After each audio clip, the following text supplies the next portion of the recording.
Et il me disait, il m'a dit, est-ce que dans 3 semaines, vous pouvez être là? Je dis, bah, si au niveau de l'immigration, enfin moi je connais pas l'immigration aux Seychelles, quoi.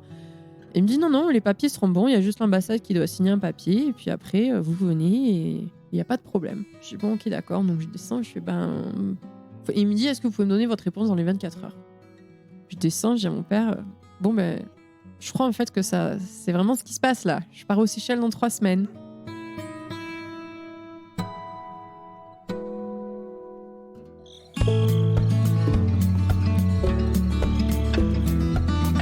Dans le premier épisode, qui est sorti ce matin, Elsa nous racontait comment elle en est arrivée à cette scène, justement, de se dire « Attends, je pars aux Seychelles ou pas ?» Si vous ne l'avez pas encore écouté, ça vous permettra de suivre un peu mieux son histoire. Je vous invite à mettre cet épisode en pause et à aller écouter l'épisode 1, qui est lui aussi sorti ce matin. Et puis sinon, place à la suite de l'histoire de Elsa, une histoire qui n'a pas fini de vous faire voyager. Vous écoutez French Expat, un podcast de French Morning, et moi, c'est Anne-Fleur Andrely. Bonne écoute.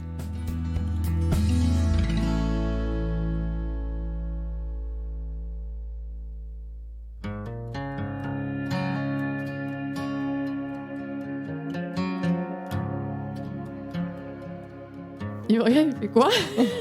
Il dit, c'était pas une blague? Je fais, non, c'était pas une blague, papa. J'ai eu un entretien et en fait, ils ont besoin de moi tout de suite. Qu'est-ce que t'en penses? Parce que moi, les Seychelles, c'est l'image cocotier, sable blanc, voilà. C'est lune de miel, etc. Mais je connais rien des Seychelles en dehors de ça. Ouais. Donc, il me dit, écoute, t'as donné 24 heures. Déjà, regarde, en dehors de ces images-là qu'on a dans nos têtes, regarde un peu sur Internet, etc. Machin. Je regarde, je me dis, bon, écoute, t'as pas d'autre boulot, ça te fera une expérience. Il y a pire comme endroit que faire une expérience aux Seychelles, quand même. Et c'était pour combien de temps? Je crois que c'était un contrat de 2 ans. D'accord. Ou 1 an renouvelable 1 an. Ouais. 2 ans, je pense. Je me dis, bon, voilà, je pars pour 2 ans. Et après, on verra. Ouais. Mais j'ai toujours quand même, dans ma tête, je suis toujours pas en école d'immersion, en pays anglophone. Ouais. Enfin, anglo-saxon, parce qu'ils sont anglophones quand même aux Seychelles. Et je me dis, bon, mais ça, j'ai toujours en tête, je veux faire ça, c'est mon objectif quand même. Mais ça sera pour plus tard. Là, je veux apprendre mon métier un peu plus. Et donc, effectivement, je fais mes bagages. Alors, c'était facile puisque finalement, j'avais pas d'appart à vider comme c'était déjà fait. Tout était déjà emballé. Par contre, acheter des vêtements pour les Seychelles, quoi, parce que moi, j'étais censée partir quand même aux États-Unis où il y a quand même des saisons, etc. Donc, heureusement, c'était encore l'été, entre guillemets. Enfin, c'est septembre, donc je suis vite fait aller acheter des maillots de bain quand même. Et me voilà partie finalement pour les Seychelles. Trop bien, d'accord. À l'école française des Seychelles. Et donc c'était pour faire quoi alors? Enseignante, donc professeure des écoles en classe de CM2. D'accord, donc toujours CM2, c'est la classe que t'aimes bien. Voilà. Ouais. Donc justement, je pense que c'est ça qui m'a fait encore moins peur. C'est que je me suis dit, j'ai déjà passé 1 an aux États-Unis en CM2. La majorité de mes stages, quand même, c'était du CM1, CM2. Je me dis, je connais les programmes, je connais le fonctionnement, je connais les attentes. Ça fait partie de l'éducation nationale, l'école française des Seychelles, donc c'est les mêmes programmes qu'en France. Donc tu pars pas en terre inconnue, quoi. Non. Enfin, c'était pas comme si on m'avait dit, bon, t'as une classe de petite section. Là, j'aurais un peu plus quand même bossé mon sujet avant, mais là, je me suis dit, non, mais ça va le faire. Ça va le faire.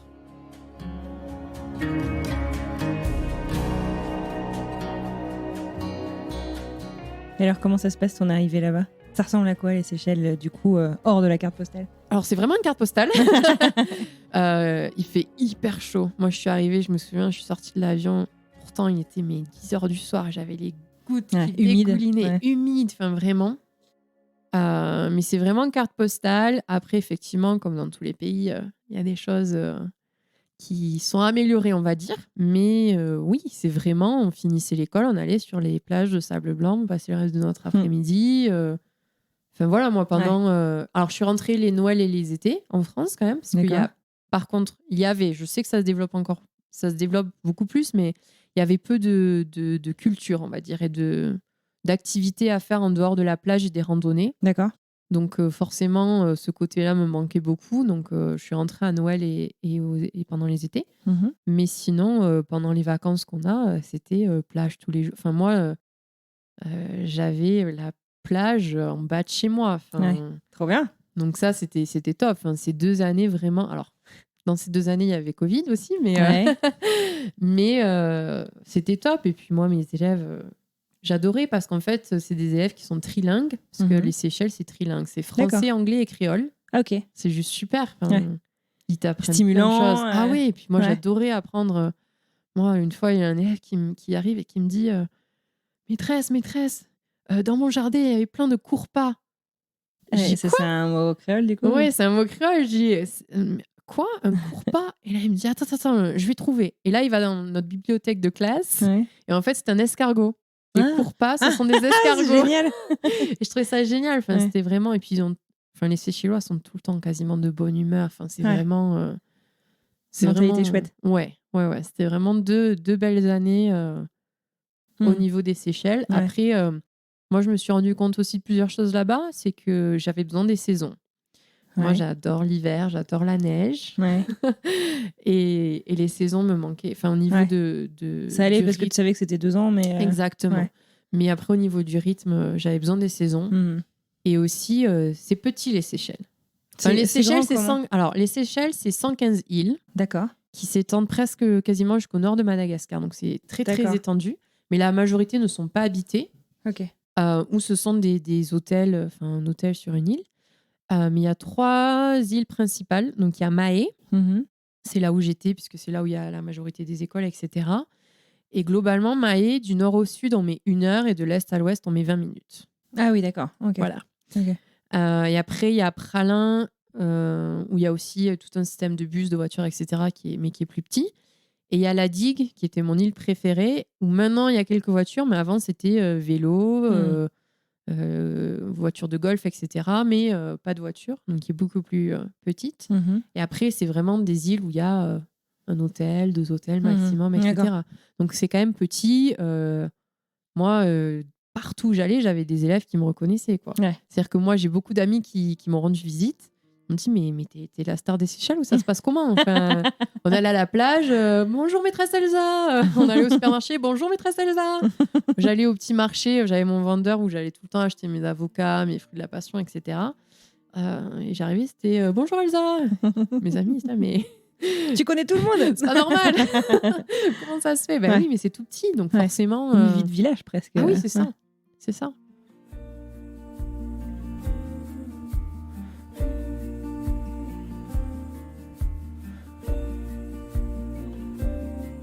Donc, tu te fais 2 ans là-bas. Tu arrives à tisser des liens aussi au-delà, je dirais, de l'école. Est-ce que c'est avec des locaux? Est-ce que c'est avec les enseignants? Ou, comment est-ce que tu arrives finalement à avoir une vie privée en fait, en parallèle de tout ça? Alors déjà, les Seychelles, au niveau des loyers, c'est très cher. Donc moi, j'étais en colocation avec des collègues à moi. Ce qui est un peu qui tout double, j'imagine. Oui, totalement. Mais c'était un énorme appartement. Donc on avait quand même C'était pas espaces. Non, pas du tout. Par contre, c'est vrai que j'ai tissé très peu de liens, voire quasiment aucun lien avec des locaux. C'est surtout les francophones. D'accord. Ou les collègues, effectivement, mais beaucoup de francophones, de Belges, de Français, et même des Brésiliens qui parlaient français, etc.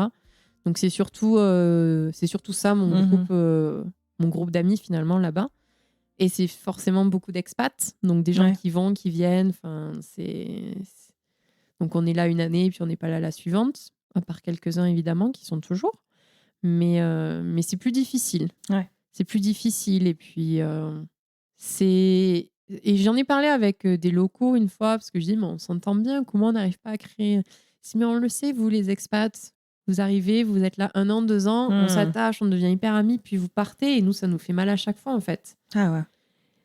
Et donc, j'ai compris. Et en fait, je me suis dit, OK, c'est des personnes où je suis sûre que je retourne demain aux Seychelles. On est hyper contents de passer un repas ensemble, ils m'accueillent, etc. Mais je comprends cette sensation de, ils vont, ils viennent. Ils me disaient, mais il y a des expats avec qui ils sont amis, mais ces expats, ça fait 5-6 ans. Voilà, ils sont installés là-bas, donc c'est différent. Mais c'est pour ça, effectivement, que la majorité, effectivement, de mon groupe d'amis, c'était des expats. Ouais, d'accord. Mais oui. Puis moi, je savais que j'étais là-bas pour 2 ans aussi. Donc c'est ça. Quand tu sais que tu te projettes pas pour la vie entière, quoi. Voilà. Donc c'était ça. Et puis après, puis Covid est arrivé. Covid est arrivé au bout de combien de temps, du coup? Alors, quand je te disais que je recevais les annonces à chaque fois à des moments particuliers, alors nous, on en entend parler.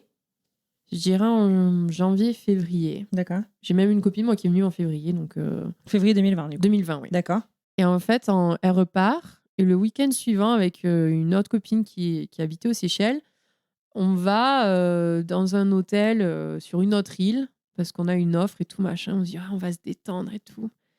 Et en fait, on est sur les transats et tout le monde nous dit écoutez la radio, allez sur la radio sur le téléphone.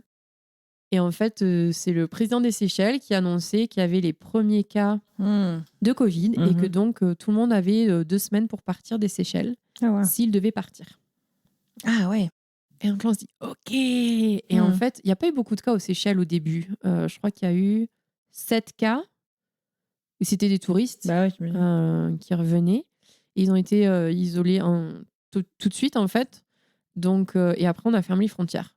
Fermeture totale des frontières. Donc, plus un avion qui part. Plus un avion, plus un bateau. Plus rien à partir de ces 2 semaines. Sauf que nous, aux Seychelles, on ne produit pas grand-chose au niveau nourriture. Donc, on dépend de l'importation. Donc, on a attendu tous avec impatience que les bateaux et les autorisations pour venir nous amener notre nourriture, notre papier toilette aussi, clairement. Mais voilà, on était en confinement total. On avait interdiction de sortir de chez soi, sauf pour aller aux courses ou etc. Mais il fallait passer par le commissariat pour avoir l'autorisation. Sauf que moi, le commissariat est beaucoup plus au sud que là où je vais faire mes courses. Donc, donc on est sortis, en fait. On n'est même pas allé au commissariat, sincèrement. Et on s'est fait arrêter sur le côté. Donc moi, j'étais avec 2 de mes colocs. On était allés... parce qu'à l'époque, tous les loyers se payent en cash. Donc on devait aller à la banque, les retirer, pour payer notre loyer quand même. Par électricité, ça se payait quand personne à l'époque. Maintenant, ils ont changé tout ça. Ils se sont rendus compte qu'il fallait peut-être faire du paiement en ligne. Mais du coup, on s'est dit, faut qu'on fasse une expédition. Surtout qu'en plus, on ne pouvait pas boire l'eau non filtrée. Donc nous, on achetait les bonbonnes d'eau. Donc on était à la fin de nos bonbonnes d'eau. Donc au bout de 2-3 semaines, on s'est dit, on y va.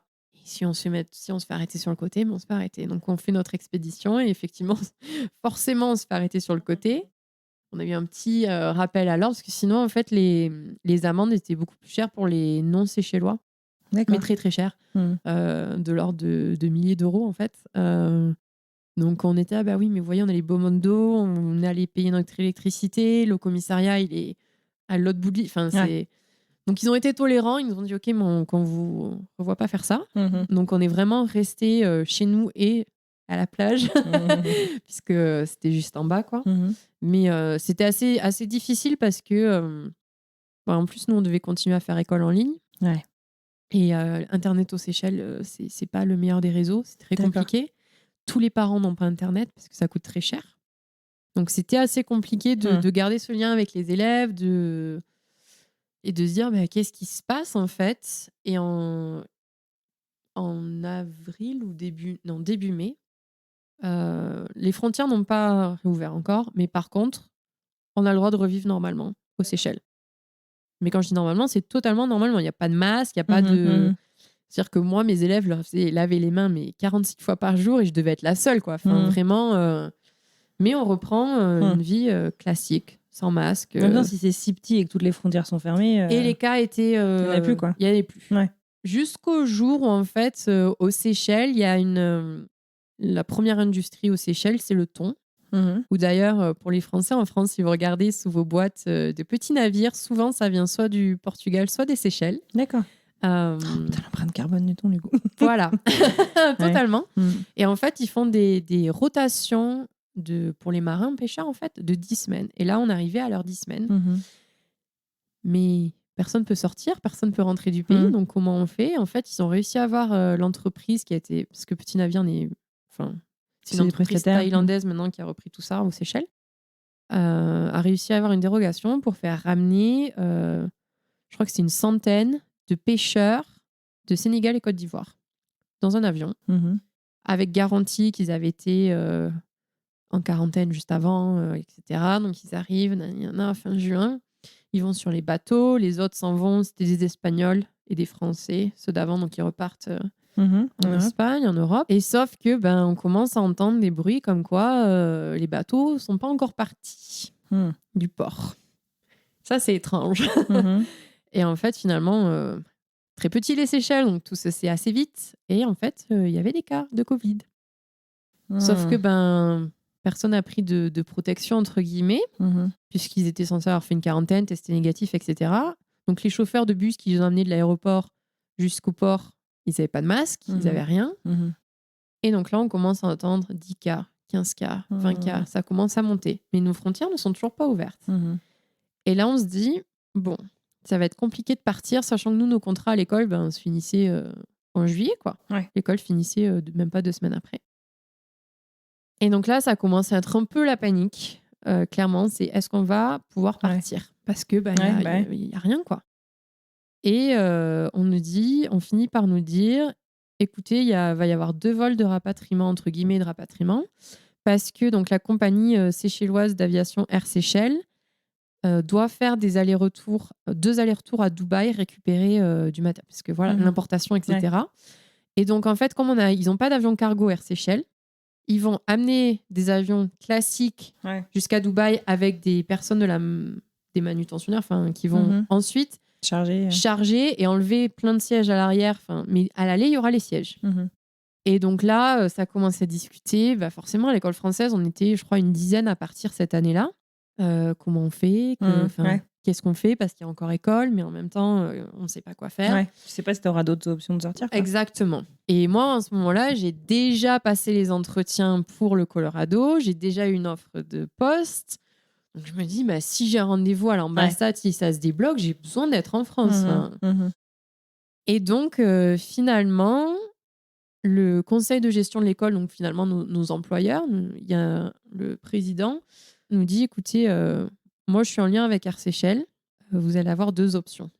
C'est soit le samedi, soit le mardi. Après, ils ne savent pas quand ils vont refaire. Ouais. Ils ne savent pas quand les frontières vont réouvrir. Ouais, donc c'est un gros risque quand même. Gros risque. Donc, on demande quand même... On avait la chance, dans nos parents d'élèves, d'avoir...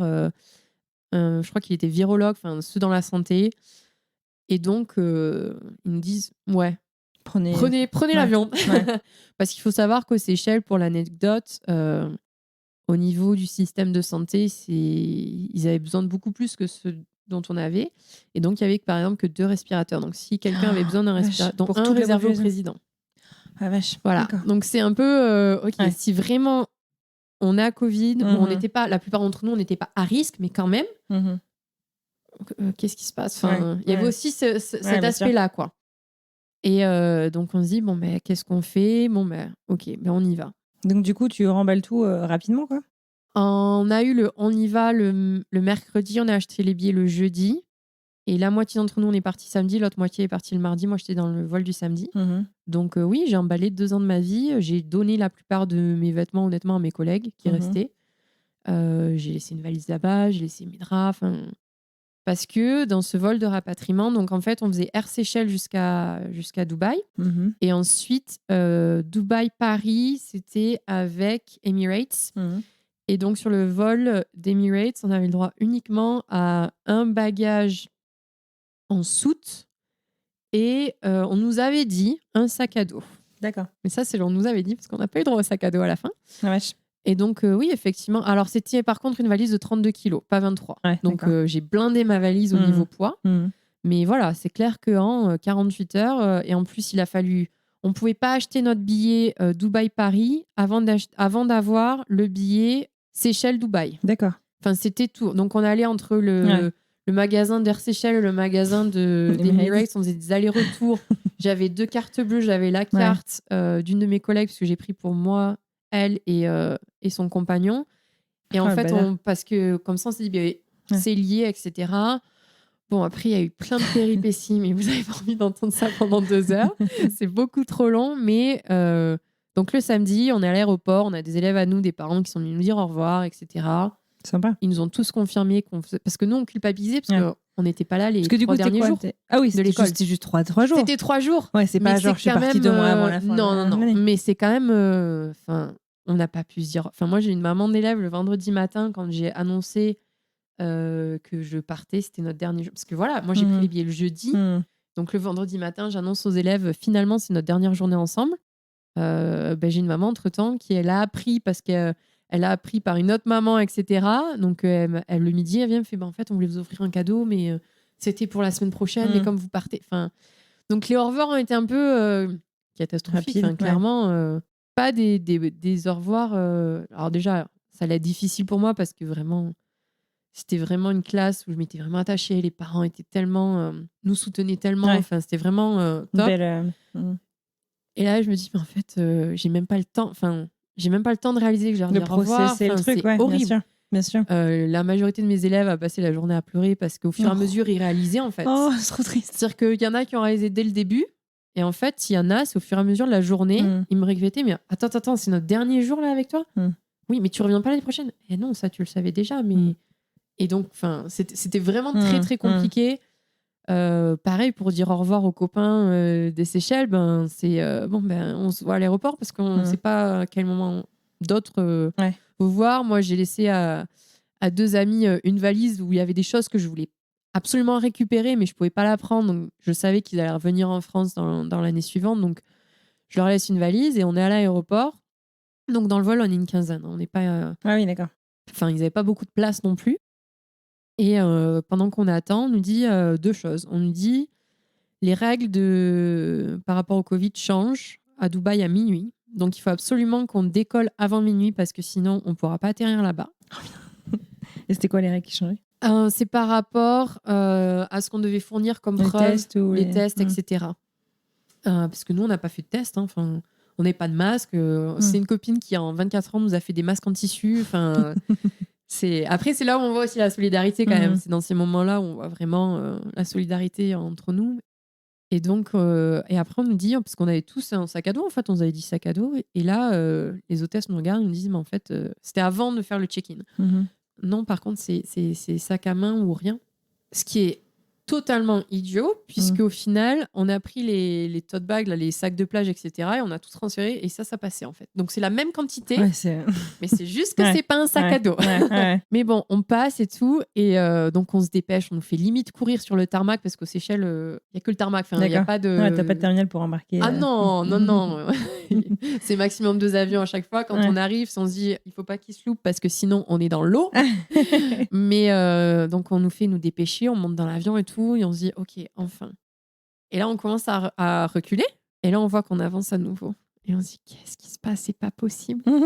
Et là on voit une personne séchelloise monter dans l'avion, un thermomètre à la main. En fait, ils avaient oublié de nous prendre la température, ce qui était obligatoire pour aller à Dubaï. Donc ils ont pris la première personne qui bossait dans l'aéroport avec son passeport, ils lui ont filé un thermomètre pour prendre, et elle a décollé avec nous, hein. Elle est allée à Dubaï avec nous. On s'est dit ok, pourquoi pas.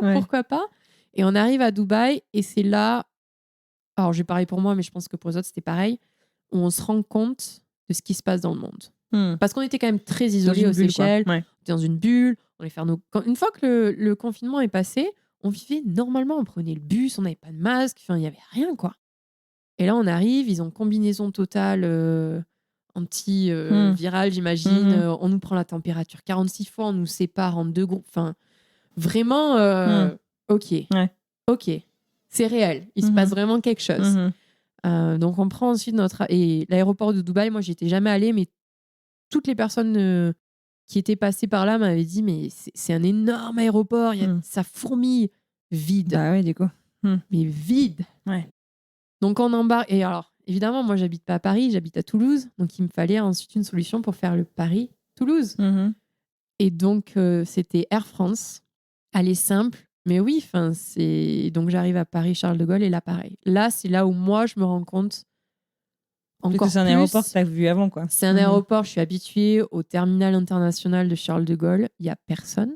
Et en fait, on arrive. C'était juste avant juillet. Donc, il n'y avait pas encore il faut prendre la température, etc. Et en fait, on arrive, et c'était le principe de t'as un passeport français, tu rentres. Donc en fait, ils nous ont même pas vérifié l'intérieur de nos passeports. On était pas nombreux, on était une trentaine, je pense. Et on arrive, on montrait notre passeport comme ça, ils nous laissaient passer. C'était porte ouverte. Regardez même pas que c'était le tien finalement. Non. Pas de prise de température, rien. Mais vide. Moi, c'est quelque chose qui m'a choquée parce que je suis tellement habituée à avoir cet aéroport plein. Et donc, voilà, je prends l'avion, pour Toulouse. Du coup, j'ai testé le lounge de la première classe dans le terminal. Et c'était assez drôle parce que les 2 vols avant, c'était des vols dits de rapatriement, entre guillemets. Donc, il n'y avait pas de nourriture, etc. Et là, j'arrive, plein de nourriture, des petits fours. Sachant que moi, ce qui me manquait aux Seychelles, c'était la nourriture. Il y a très peu de diversité aux Seychelles au niveau de la nourriture. Donc là, j'arrivais, c'était le paradis pour moi. Et je me suis dit, mais j'ai pas assez de temps. J'aurais dû prendre un vol plus tard pour en profiter. Et ouais, j'arrive à Toulouse et mes parents me récupèrent et c'est un autre monde, quoi. C'est directement dès le lendemain à l'ouverture du labo, je vais me faire tester parce que mes parents, ils ont 70 ans et plus, donc forcément un risque. Et puis tu viens de traverser la moitié de la planète. Exactement. En pleine pandémie, quoi. J'imagine en pleine pandémie, dont la première fois c'était un masque. À chaque fois c'était des masques en tissu. Donc maintenant on sait que c'est pas forcément les plus. C'était mieux que rien. Sincèrement, c'est mieux que rien. Mais bon, donc et puis un masque en tissu pour traverser la planète, enfin, j'imagine qu'à un moment le truc, je sais pas s'il est encore super efficace au bout de 8 heures de voyage, quoi. Bah ouais, c'est maintenant, plus que ça. Quand c'était à France, ils nous disaient de le changer à la moitié du vol et tout.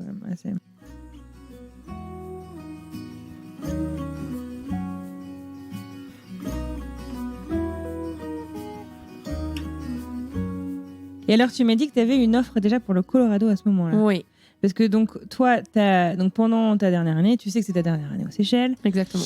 Et donc, tu dis, OK, bon, vous êtes gentils, les gars, je m'amuse bien, mais moi, l'immersion, c'est toujours le truc, c'est ça que je cherche, quoi. Totalement. Et alors, comment est-ce que tu tombes sur l'offre au Colorado ? Alors, en fait, donc je cherchais sur enseigner à l'étranger et en fait, j'avais fait une liste d'endroits. Alors, je savais que le Canada, parce que j'avais été en relation avec les ressources humaines du département d'éducation de Colombie-Britannique, m'avait dit, pour l'instant, sans le CRPE, l'immigration, ils voudront pas. C'est le concours de professeur des écoles. D'accord.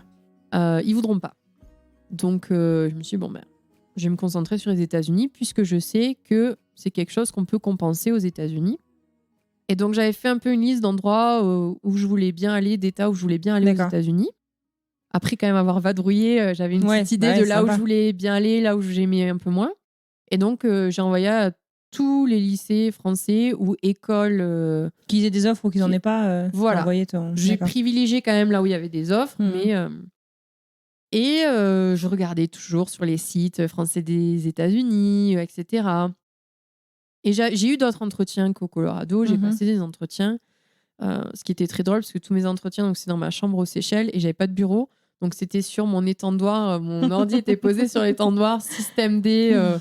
Et mes colocs, j'ai une de mes colocs qui faisait aussi pas mal d'entretiens pour partir à l'étranger, en tant que prof aussi. Donc on était là, mais là, moi j'ai 7 entretiens, donc s'il vous plaît, faites pas de bruit, etc. Prenez pas tout le wifi. Voilà, aussi. Et en fait, je vois je crois que c'était les Français des États-Unis, une personne qui poste... Sur le groupe Facebook, ouais, sur le groupe Facebook.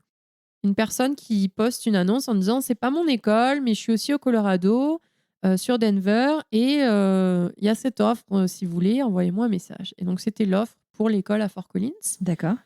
Qui était récente, elle a ouvert en été 2019. Ah oui, d'accord, donc juste avant le Covid. Voilà. Donc, qui n'était pas connue, c'est pour ça que je ne l'avais pas forcément trouvé, qui n'est pas un lycée français ou une grosse école française, donc je me dis, finalement, c'est exactement ce que je veux. C'est de l'immersion en local, avec des élèves vraiment locaux, parce que je me dis, j'imagine pas qu'il y ait une énorme communauté française ou francophone à Fort Collins. J'ai dû chercher quand même où était Fort Collins avant, mais...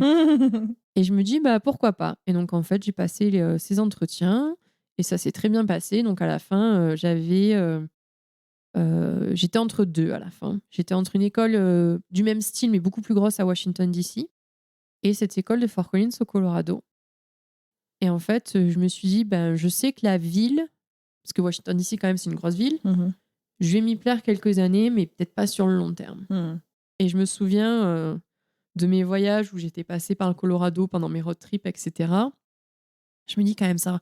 Puis en parlant avec mes amis du Minnesota, je me disais, mais tu sais, ça ressemble beaucoup au Minnesota, et toi, t'aimes bien cette mentalité-là, t'aimes bien l'hiver, t'aimes bien tout ça, là. Donc c'est comme ça finalement que j'ai choisi cette école à Fort Collins. Ouais.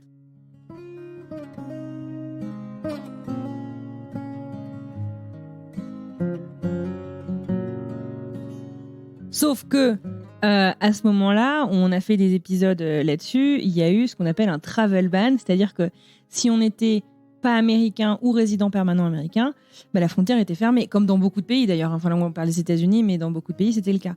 Du coup, tu as une offre d'emploi, mais j'imagine que ton visa, il a été bloqué là.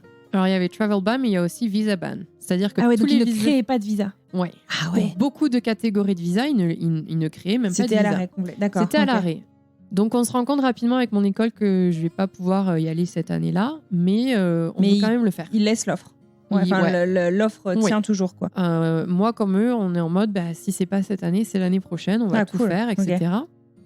Okay. Donc moi, c'est à ce moment-là que je m'inscris pour être contractuelle en France en tant que professeur des écoles. Parce qu'à ce moment-là... Sans concours. Okay. Puisqu'à ce moment-là, en France, pour l'éducation nationale, je sais pas dans les autres domaines du secteur public, mais les personnes à risque avaient droit à... je sais plus comment ça s'appelle, mais... un droit de retrait ou un truc comme ça Ouais, enfin, ils étaient... Si on leur trouvait un remplaçant, ils restaient à la maison, etc. Enfin, ils étaient à risque jusqu'au moment où soit ils avaient la vaccination, soit leur médecin leur faisait un papier comme quoi ils n'étaient plus à risque. Donc, il y avait un gros besoin de contractuel. D'accord. Et donc, moi... Donc, les conditions d'accès étaient plus facilitées. Voilà. Et en décembre, toujours dans je reçois les nouvelles au bon moment, j'avais une super pâtisserie à côté, en bas de chez moi, et je me suis dit, j'ai envie quand même de me faire plaisir. Je vais aller m'acheter une petite pâtisserie, et je vois un numéro que je connais pas qui m'appelle. Même réflexe que pour les Seychelles. Ouais, c'est une pub. Je réponds pas. Et je me dis, ok. Et là, il me rappelle quand je suis sur le chemin retour. Oui, c'est l'inspection pour savoir si vous êtes toujours intéressé pour un poste de contractuel. On a un poste en CM2. Non mais... Lundi, on est vendredi midi. Lundi. Ah oui. J'ai dit, ok, c'est ouf. Et donc, c'était de l'autre côté de Toulouse, mais heureusement, ma mère m'avait prêté sa voiture. Je dis, ok, est-ce que je peux venir cet après-midi à l'inspection, voir l'école, etc. Pas de problème. Donc, j'y vais le vendredi après-midi, et le lundi, je commence dans cette classe de CM2. Donc, parfait pour moi. Par contre, petite classe au niveau du bâtiment, quoi, de la classe en elle-même, et 29 élèves dedans. En plein Covid, donc distance de sécurité impossible à respecter. On fait de son mieux, mais c'était très difficile. Et on m'avait dit, mais voilà, par contre, c'est des contrats, c'est de vacances à vacances, entre guillemets, jusqu'à ce qu'on sache si la personne revient ou pas. Donc jusqu'en février, jusqu'à février. Du coup, j'étais là début décembre, donc c'était jusqu'à Noël. Ah oui, donc super short, ok. Voilà, mais je savais que l'enseignante ne reviendrait pas en janvier. Mais je me suis dit, je vois pas qui peut aller sur ce poste, puisque tous les remplaçants de l'éducation nationale étaient pris, en fait. Donc je me dis, bon, ça va être prolongé. Effectivement, entre Noël et Nouvel An, on m'appelle en me disant, vous êtes prolongé jusqu'aux vacances de février. En février, vous êtes prolongé jusqu'aux vacances de printemps. Et après, au printemps, l'enseignante avait pu, c'est quand on a commencé à pouvoir se faire vacciner. Et donc, elle a choisi de se faire vacciner, de se faire les 2 doses. Donc, son médecin lui a donné le OK pour revenir en classe. Et c'était, je crois que c'était en mai, quelque chose comme ça. Et donc, moi, je me suis dit, bon, voilà, j'aurais fait 6 mois, c'est bon. Et en fait, pas du tout. C'est-à-dire que quand elle a annoncé qu'elle revenait, tout de suite, l'inspection m'a dit, non, mais en fait, on a besoin de vous sur une autre classe. Ouais, ça m'étonne pas. Où la personne est pas vaccinée encore et elle est une personne considérée à risque. Ouais. Vulnérable, exactement. Donc, est-ce que vous pouvez aller dans cette classe de maternelle? Par contre, on sait exactement la durée, c'est 6 semaines. Ok, pas de problème. Donc, la première expérience en maternelle, du coup? Deuxième, ouais. D'accord. Mais vraie première où c'est moi qui dirigeais. D'accord. Les autres, c'était beaucoup de stages, etc. D'accord. Mais effectivement, vraie première fois où je dirige, où là, c'est le coup du Elsa. Ils l'ont appris le vendredi que j'arrivais, les parents le lundi. Parce qu'en maternelle, en France, t'accueilles les parents souvent à la porte. Ils m'ont dit, si vous saviez, tout le week-end, on a entendu parler de vous. J'ai dit, ah bon? Elle me dit, bah oui, depuis qu'on leur a annoncé que Elsa, maîtresse Elsa, venait. J'ai dit, ah d'accord. Puis moi, je porte beaucoup de robes, beaucoup de jupes. Et donc, forcément, ça fait très princesse pour des enfants de 4 ans. Donc, il y avait beaucoup de ça. Mais super, super expérience. Vraiment. Et ensuite, je me dis, bon, il me reste 2 semaines quand tu reviens. Ils vont... Je vais être tranquille, quoi. Ils vont pas... Non, on a besoin de vous sur un poste pour les 2 dernières semaines. C'était en CE1. D'accord. CE1. Et en fait, c'était top parce que c'est les derniers moments. Donc, c'est beaucoup de jeux. Eux, en plus, ils avaient la piscine qui était collée à l'école. Trop bien. Donc, on est allé à la piscine 3 ou 4 fois, je crois, en séance piscine. Enfin, c'était super pour finir l'année. Vraiment top. Mais oui, donc finalement, plus de temps que prévu en tant que contractuel. Ouais. Mais par contre, mon visa n'est toujours pas débloqué. Donc là, t'es quoi? T'es en 2021. Été 2021. Été 2021, et en fait, il y a toujours ce visa ban. Oui, parce qu'ils ont rouvert en novembre 2021. Ouais, octobre ou novembre. Ouais. Donc moi, entre-temps, cette année-là, j'ai passé le concours. Ouais, tu te dis, je vais assurer mes arrières. Bah oui, mais Et puis, c'est plus pour dire, parce que évidemment, tout le monde, depuis des années, me dit, mais il faut que tu le passes, ce concours, il faut que tu le passes, etc. Et je pense qu'il y avait un mélange de... Je suis toujours pas sûre pour l'éducation nationale. Et la dernière fois que j'ai passé un concours, c'était médecine. C'est pas bien passé. J'aime pas trop ce système de concours, etc. C'est particulier. Hein. C'est très particulier. Donc, je révise pour les écrits. Donc, c'était maths et français. Mais pas plus que ça. Et finalement, ça passe. Ça passe bien même. Ouais. Et là, je me dis, OK, faut se préparer pour les oraux. Ouais. Et c'était à la période où j'étais donc avec les moyennes sections. Et donc, pendant leur temps calme sieste, moi, je révisais en fait mes oraux. Je passe mes oraux. J'obtiens mon concours. J'obtiens mon affectation pour mon année de stage. Donc, je vais dans l'école, etc. Mais j'ai toujours en tête, mais je sens que je vais pas la faire cette année de stage. Ouais. Je sais pas encore pourquoi. Et Fort Collins, pendant ce temps-là, ils t'attendent encore? Ah oui, parce que du coup, t'as une deuxième rentrée qui arrive. Et oui, mais de toute façon, ils m'attendent parce que y a 2 raisons. Ils peuvent pas avoir quelqu'un d'autre à moins que ce soit quelqu'un qui soit déjà sur place. Quoi. Qui soit sur place et qui ait le droit de travailler, qui soit francophone et qui soit prof. C'est beaucoup de critères. Quoi. Ouais. C'est quand même difficile. Donc, ils m'attendent et tout. Et je me dis, non, mais quand même. Et donc, on s'échange beaucoup de mails. Eux, ils échangent avec l'ambassade de France aux États-Unis, beaucoup aussi. Parce qu'en fait, les États-Unis ont autorisé donc, certains visas pour les personnes travailleurs essentiels. Et donc, ils ont autorisé l'ambassade de France aux États-Unis de leur donner une liste de profs, donc les noms des profs qu'ils voulaient faire venir. Donc, l'objectif, c'était de me mettre sur cette liste, en fait. Et j'y suis toujours pas. Je suis toujours pas nouvelle du visa. J'ai un rendez-vous, je crois, justement pour novembre 2021. Mais je me dis, normalement, les J1, la coupure, je crois que c'est octobre. Je sais pas exactement quand en octobre, mais il y a une coupure à partir duquel un J1 prof ne peut plus arriver en fait aux États-Unis. D'accord. Parce que tu vas pas faire arriver quelqu'un en milieu d'année au niveau des visas.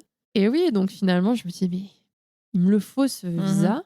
Donc on échange énormément avec l'école, eux échangent énormément avec l'ambassade. Et comme je suis toujours en contact avec l'école d'immersion au Minnesota, la responsable des stagiaires me dit, Elsa, on vient d'obtenir l'autorisation pour nos stagiaires.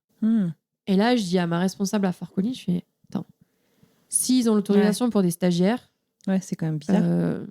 Il faut qu'on insiste. Et je pars quand même, je prévois pas trop de vacances cet été-là, mais je me dis, bon, je suis quand même en France, je vais essayer de voir les quelques amis que j'ai en France. La plupart de mes amis, finalement, sont un peu partout dans le monde. Je me dis, je vais en profiter. Et donc, je prévois 4 jours de vacances en août avec des copines, thalasso, relaxation dans le sud de la France. Et je dis à une de mes meilleures amies qui était là, je suis sûre que je vais avoir la réponse quand je suis là. Je te préviens, si on me dit qu'il faut que je sois demain à Paris, je te lâche, mais vraiment. Elle me dit, t'inquiète pas, Elsa. On est au bord de la piscine. Je reçois un mail. Après discussion entre les responsables des ambassades, etc., vous avez un rendez-vous mardi, donc c'était un vendredi, mardi à Paris. Et donc, tu as le temps de finir tes vacances, un peu. J'ai le temps de finir mes vacances, mais on est en plein mois d'août en France, quand ça reprend le tourisme. Impossible de trouver un billet de train. Impossible. Je trouve un billet d'avion. Pour le retour, ça m'était complètement égal. Mais je peux rester une semaine, je m'en fiche. Mais il me faut un aller faut qu'il se voit, pour le lundi, parce que je veux pas être stressée d'arriver le mardi matin.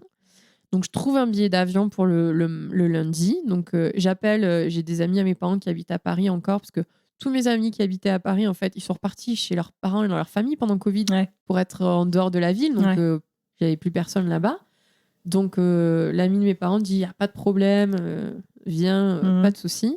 Mais gros stress quand même, parce que je me dis, mais est-ce qu'ils disent juste, oui, c'est bon, tu peux y aller, parce qu'ils en ont marre qu'on les harcèle de mails et de coups de téléphone.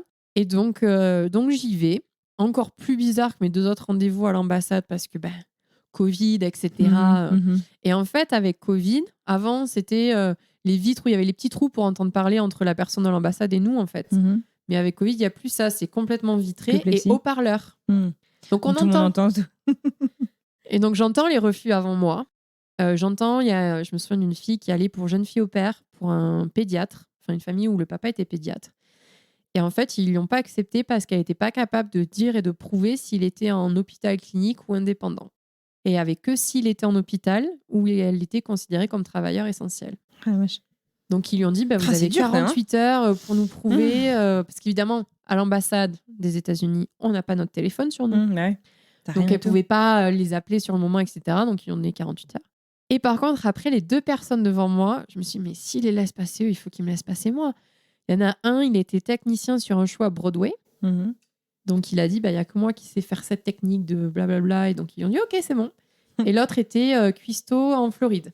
Ils ont dit, c'est bon, resto français, pas de problème, allez-y. Et là, je me dis, mais quand... Enfin, je suis prof, quoi, de français. Et donc, j'arrive devant cette vitre de plexiglas et donc, je lui donne mes papiers, etc. Et elle me regarde, elle me fait, vous êtes sur la liste? Je dis, j'imagine. Et là, elle prend mon passeport et tous mes papiers. Et d'habitude, ils prennent pas tout ça avec eux, en fait. Enfin, ils prennent que les papiers. Et elle met du temps. Enfin, pour moi, ça m'a paru une éternité. Elle fait le visa, quoi. Et en fait, elle revient et elle me dit rien.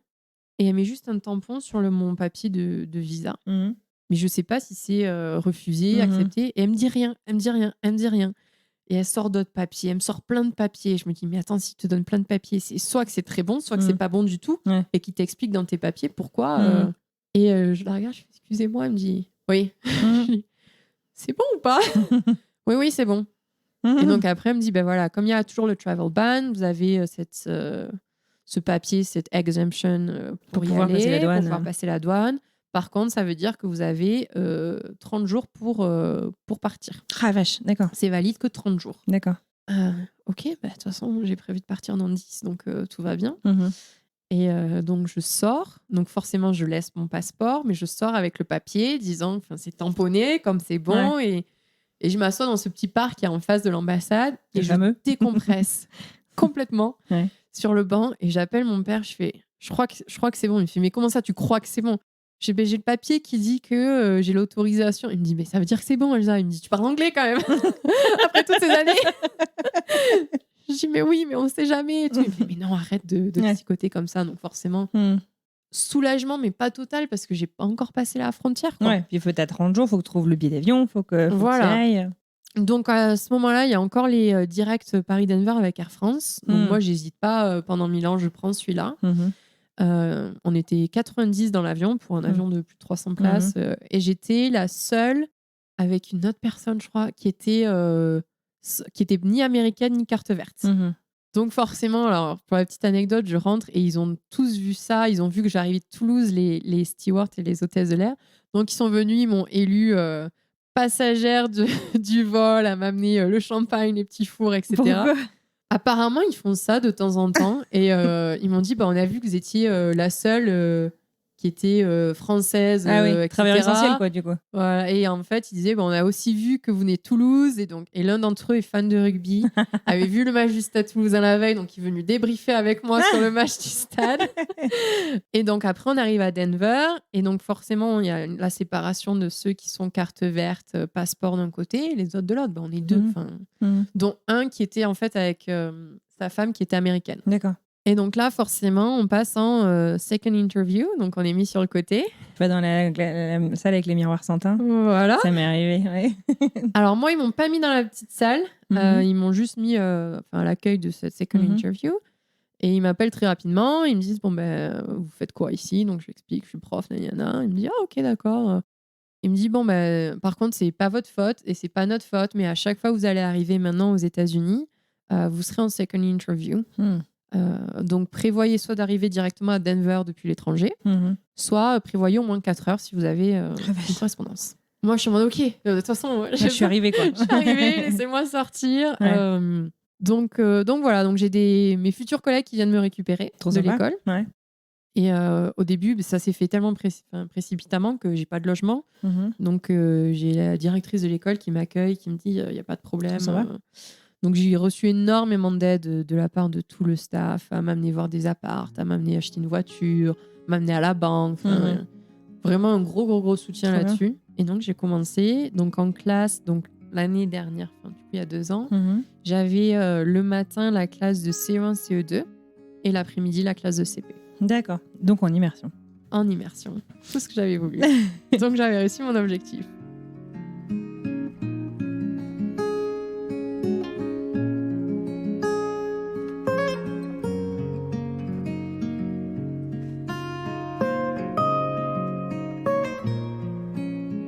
Et alors, heureuse? Ah oui, totalement.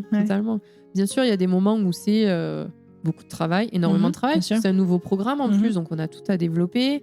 Il y a des moments où on se dit, mais je suis loin quand même de tout le monde. Moi, j'ai eu des problèmes de santé aussi. Quand je te dis que les nouvelles... l'été dernier, je rentre en France et je me plains. Ça fait 10 ans que je me plains auprès de mon médecin. Je suis tout le temps fatiguée, mais j'arrive pas à dormir, j'arrive pas à perdre de poids. Il y a quelque chose qui me dérange. Il me dit, mais toutes tes analyses sanguines depuis 10 ans sont bonnes. Je fais, mais ma mère avait des problèmes de thyroïde. C'était qu'on avait des nodules, etc. Et il me dit, bon, mais on va vérifier. T'es là pour un mois, on a largement le temps de faire une échographie. Donc on vérifie. On trouve un nodule à l'échographie, assez gros. Donc il me fait faire une ponction. Il me dit, bon, après t'es jeune. Alors, ce qui est rigolo, c'est que c'est un radiologue qui fait la ponction. Et c'est le même qui avait fait la ponction à ma mère il y a 30 ans. D'accord. Et qui est considéré comme des meilleurs radiologues pour ça dans la région toulousaine. Et il me dit, non, mais votre mère, c'était que des nodules bénins. Vous êtes jeune, il n'y a pas de problème et tout machin. Donc je mange, mais je repousse mon départ parce que là, on commençait à arriver à un moment où je repartais aux États-Unis, quoi. Et je repartais avec mes parents parce que je leur avais prévu une semaine au Colorado, 10 jours à visiter Nouveau-Mexique, Colorado. Enfin, un gros truc, sympa. quoi. Et je dis, est-ce que je repousse? Il me dit, mais non, vous inquiétez pas. Puis on est dans l'avion retour avec mes parents. Et puis maintenant, dans les avions, il y a le Wi-Fi. Mon médecin a un iPhone, j'ai un iPhone, donc il y a iMessage. Et je reçois en plein vol un message de mon médecin, ne pars pas, il y a risque de cancer, blablabla, on te le fait enlever. Par texto, mes gens, ils sont timbrés pour des trucs comme ça. Non, mais tu sais pas dans quel contexte tu le lis et tout, tu peux être toute seule. Ouais. Je lui ai dit après, il me dit, ouais, mais mais en fait, les appels ne passaient pas. Bah oui, c'est interdit dans l'avion. Donc, il me dit, c'est le seul moyen que j'ai trouvé. Et je dis, ouais, mais si ça passe pas, c'est que je suis dans l'avion. Donc, je regarde mes parents, je fais, bon, vous allez lire un texto, vous paniquez pas. Alors, 2 réactions totalement opposées, comme pour quand j'ai trouvé mon stage. Ma mère, on fait demi-tour tout de suite. Non, maman, on est dans un avion, on va déjà atterrir, on réfléchit. Ouais, vous étiez en vol déjà. Ah oui, on était, je crois qu'on était même au-dessus du Canada. Enfin, vraiment. Et je dis, on va se poser. Et mon père, qui dit, bon, mon père était prof de maths, très logique comme moi. Il me dit, bon, le diagnostic, c'était 10 à 30% de chance de cancer. Il me dit, bon, mais si c'est 10 à 30% de chance de cancer, c'est 70 à 90% de chance de non-cancer. Je dis, ouais, je suis d'accord avec toi. Je dis, maintenant, je vais appeler mon médecin quand je rentre et je vais voir avec lui de vive voix. Alors, autant il n'était pas très délicat sur le téléphone, enfin envoyé par texto, autant mon médecin est super, il était en vacances en train de faire du golf, il me dit non, mais tu m'appelles quand tu veux, j'arrête ma partie, on discute.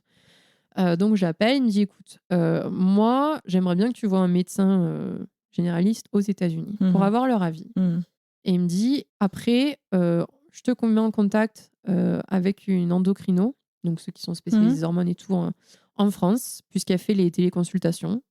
Donc, tu la vois et on prend la décision. On dit, mais profite de tes jours avec tes parents, n'annule pas vos petits périples. Donc, effectivement, heureusement, j'ai une de mes collègues de mon école qui a son mari qui est médecin généraliste. Et du coup, dès que je suis arrivée, je suis allée voir elle et ma directrice. J'ai dit à ma directrice, écoute, peut-être que je vais repartir dans 2 jours. Je te le dis, voilà ce qui se passe, juste pour que tu sois prête. Je sais pas encore comment gérer ça, mais voilà, tu as l'information. Et à mon autre collègue, je lui ai dit, est-ce que je peux avoir un rendez-vous avec ton mari? Parce que j'ai pas de médecin. Enfin, j'avais pas été malade l'année dernière, donc t'as pas eu besoin, quoi. J'ai pas eu besoin de médecin. Elle me dit, oui, y a pas de problème. Donc je le vois. Il me dit, clairement, ici, c'est pareil, on te le fera enlever. J'avais un seul nodule qui était gros, mais sur un seul côté de la thyroïde. Il me dit, on te fera enlever. Par contre, ici, c'est entre 7 000 et 15 000 $. Mais t'avais une assurance santé à l'époque. Oui, sauf que moi, j'ai une assurance expat pour avoir le visagien. Et qu'en fait, ils considèrent que d'une année à l'autre, c'est pas un renouvellement de contrat, c'est un nouveau contrat. Et qui n'assure pas les choses qui sont découvertes avant ton année de contrat. Donc moi, j'entamais ma 2e année de contrat. Et donc, ils m'ont dit, non, on rembourse pas. Donc, j'ai dit, bon, ok. Tu vas te faire opérer en France? Donc, je suis partie me faire opérer en France. Alors, que ce soit l'endocrino, le médecin américain ou mon médecin généraliste en France m'ont dit... Parce que moi, évidemment, je disais, je peux attendre l'été prochain. C'est bien l'été prochain, j'ai prévu de rentrer déjà. On me dit non, c'est soit tu le fais en décembre en France, soit tu le fais aux États-Unis. Je dis bon, je rentre en France. Donc à Noël, je suis rentrée. Et du coup, je me suis fait opérer en France. Et je suis revenue. Mais du coup, c'est vrai que... Ouais, c'est ça la petite cicatrice. Donc c'est récent, du coup. Ouais, c'était ce décembre 2022. Ouais, d'accord. C'est ça, décembre 2022. Ça fait même pas un an. Même pas un an, oui. Mais et finalement, après analyse, c'était bénin. C'était cellules cancéreuses, mais bénigne. Donc tout va bien. Ouais. Mais c'est vrai que c'est cette réflexion de je me fais opérer où? Et j'ai demandé l'avis quand même donc à ces médecins français, américains. J'ai demandé à mes collègues aussi. Et même mes collègues américains, ils m'ont dit mais même si tu avais une assurance ici, en fait, tu aurais quand même. Parce que finalement, l'opération en France m'a coûté 1000 euros. Donc avec mon billet d'avion, 2000 euros. Ils m'ont dit mais tu auras même plus que ça à payer de ta poche, quoi qu'il arrive. Parce que j'ai pas pour l'instant. Enfin, ça fait pas assez longtemps que je suis ici et j'ai pas d'assurance américaine, etc. Donc ils me disaient rentre en France. Ouais. Quand ils ont vu mes menus de l'hôpital, que je leur ai envoyé les photos, ils m'ont dit mais en fait t'es au resto quoi quand t'es à l'hôpital en France. Sérieux, moi je trouve que c'est vachement meilleur aux hôpitaux américains. Alors moi j'ai pas fait les hôpitaux américains, mais je sais que moi en tout cas là où j'étais à Toulouse. Ah ouais. Ah oui, c'était. On n'a pas eu la même expérience. Alors moi je me suis opérée 2 fois. Ouais. En France. Moi je me souviens d'œufs durs à la sauce tomate à Paris quoi si tu vas à l'hôpital. Et moi j'avais poisson avec petite sauce aux légumes, éblis, j'avais du pâté de campagne en entrée. Donc en fait c'était même royal. Ah mais oui. Donc moi j'ai renvoyé ça, ils m'ont tous dit non mais en fait on vient tous en France se faire opérer, c'est comme ça. Ah oui, petit flan maison qui était fait sur place. Non. Trop bien. Donc ça a été aussi un peu compliqué cette. En plus j'ai changé de niveau cette année. J'avais 4 niveaux, j'avais les C1, C2 et les CM1, CM2. Donc je retourne avec les CM2 où je m'éclatais aussi. Mais c'était des nouvelles choses à faire. Donc c'était beaucoup de choses cette année. Mais oui, toujours autant enthousiaste et heureuse finalement d'avoir. Et je pense c'est aussi le fait de se dire j'y suis arrivée. Ouais. J'ai réussi, ça fait 8 ans que j'essaye de faire ça. Ouais. Je me suis battue, j'ai pas abandonné, j'ai réussi. Donc c'est très positif aussi. J'ai essayé, oui. C'est pas forcément c'est normal, facile. Bien sûr. C'est pas une ligne droite, mais en fait, je me suis depuis toute petite, je dis que je suis bilingue, que je vais habiter à l'étranger. Maintenant, j'ai trouvé le fait que 30 ans, check. Voilà, exactement. Mais même c'est des petites anecdotes, mais pour ma voiture, mon 3e road trip du coup, après la fac, on a fait pareil un road trip aux États-Unis et on avait comme voiture une Equinox, une Chevrolet Equinox. Quand je suis arrivée, je dis je veux cette voiture si un jour j'habite aux États-Unis. Et je cherche des voitures et c'était difficile pendant le Covid de trouver une voiture. Ouais. C'était très difficile, très cher, et beaucoup plus cher aux que US, en France aussi d'ailleurs. La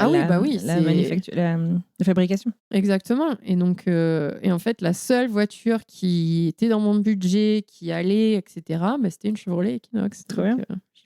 Check aussi ça. Ouais, The book is booklet. C'est ça. Trop cool. Est-ce qu'il y a un petit truc que tu voudrais dire à Elsa d'il y a 8 ans? Ou Elsa, la petite Elsa qui se posait des questions et qui avait envie d'être bilingue justement et d'étudier à l'étranger? De jamais abandonner. Ouais. C'est vraiment ça. C'est peut-être commencer l'anglais plus tôt. Ouais.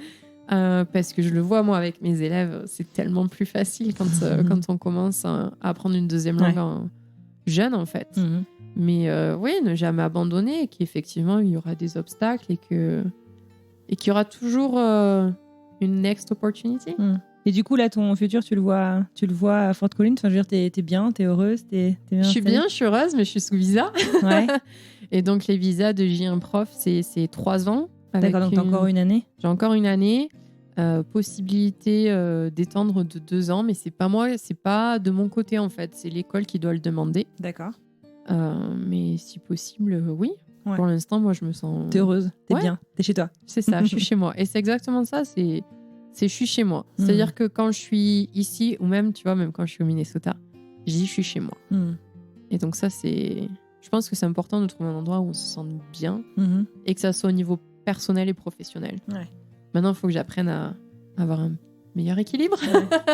Parce que j'aime tellement mon métier que je passe des heures à ça, en dehors de l'école.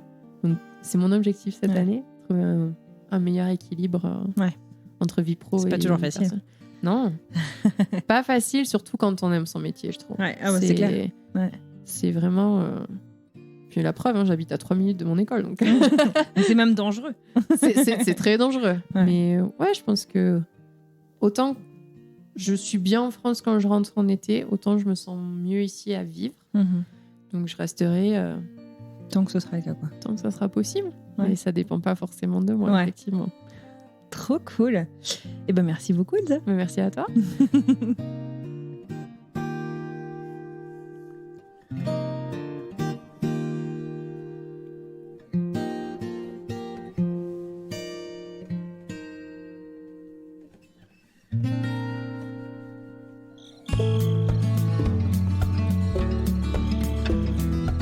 Et voilà, cette fois-ci, c'est terminé. J'adresse un immense merci à Elsa Martin pour ce très chouette moment passé ensemble. Et puis merci d'être venue jusqu'à moi, parce que ça lui a fait quand même pas mal de route pour cet enregistrement. Si cet épisode vous a plu, n'hésitez pas à en parler autour de vous, dans la vraie vie, dans votre groupe WhatsApp d'amis ou de collègues, sur le Slack de votre travail ou sur les réseaux sociaux. Chacun de ces partages compte énormément pour nous. Et si vous avez encore une petite seconde de disponible, n'hésitez pas à commenter cet épisode, que ce soit sur les réseaux sociaux, on est surtout actifs sur Instagram, ou sur Spotify et Apple Podcasts. On lit vos petits mots chaque semaine avec énormément d'émotion, ça nous fait tellement plaisir. Alors n'arrêtez pas. Chose promise, chose due, je vous propose de découvrir un petit extrait pour savoir de quoi et avec qui nous allons parler la semaine prochaine. Le mois de juin est arrivé et j'ai décidé de rentrer à Paris, de reprendre rendez-vous avec Catherine Elle, donc, qui était ma directrice de l'info, et de lui dire que j'avais décidé de rester. Je voulais prévenir TF1 à l'avance, quoi, pour pas... Proprement. On avait décidé que je revenais en septembre, donc en juin, je suis allée la voir. Et elle a été très heureuse pour moi, en fait. Je lui ai dit, voilà, j'ai rencontré quelqu'un et j'ai décidé de rester en Israël et de pas rentrer, et de laisser une chance, en fait, à cette histoire, bien sûr, à cet amour, mais aussi à cette Jessica, qui était en train de naître, en fait, qui laissait d'un coup de la place à une vie perso, privée, à potentielle famille. Voilà, j'avais envie de laisser de la place à cette personne-là d'exister.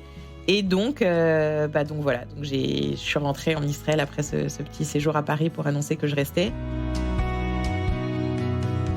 Tu fais quelque chose à côté, mais tu fais pas que ça quand même. Et là, je sens en moi cette boule qui commence à monter, quoi. Et je me rends compte, en fait, que on n'a aucune idée de ce que c'est, quoi, qu'être maman. Ce travail à plein temps qui est, pour le coup, H24, 7 jours sur 7. Il n'y a pas de pause. Et puis surtout, quand ils sont encore petits, il n'y a pas de pause même la nuit. Je suis fatiguée, on va pas se mentir. C'est un épuisement total. Mais je suis très heureuse et ça m'épanouit. Et c'est ce qui m'intéresse à ce moment-là. J'ai pas le sentiment de passer à côté d'autre chose. Mais il m'a fallu quand même un peu de temps pour accepter, pour aller au-delà du jugement que la société pouvait porter sur ma décision. Et du coup, du jugement, de l'auto-jugement, en fait, que moi, je m'infligeais à ce moment-là. Parce que je peux pas n'avoir envie de faire que ça, mais c'est quand même nul, quoi, intellectuellement. C'est vrai, c'est pas... Et puis les gens me disaient, mais tu vas péter un plomb, il te faut un équilibre, Évidemment, mais il y a autant d'équilibre qu'il y a de maman, en fait.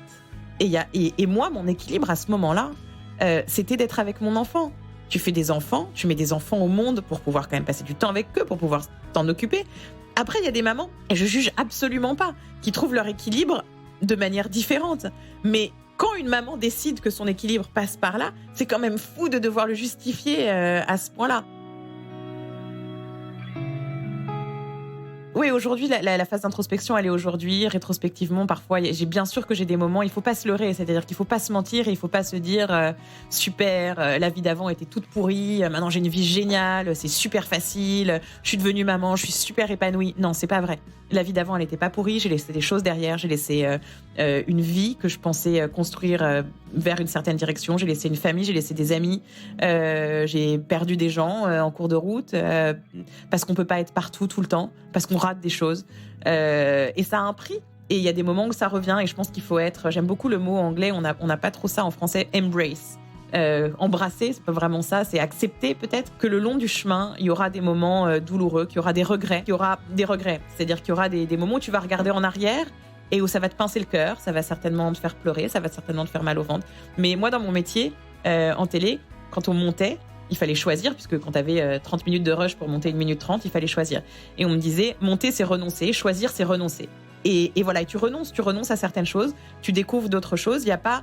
Je pense que tant que tu es dans la comparaison, c'est ce que j'ai appris, t'es malheureux. C'est-à-dire que si tu te dis ma vie d'aujourd'hui, en permanence, si tu te dis en permanence ma vie d'aujourd'hui, est-ce qu'elle est mieux que celle d'avant ? Ouais. T'es foutu en fait.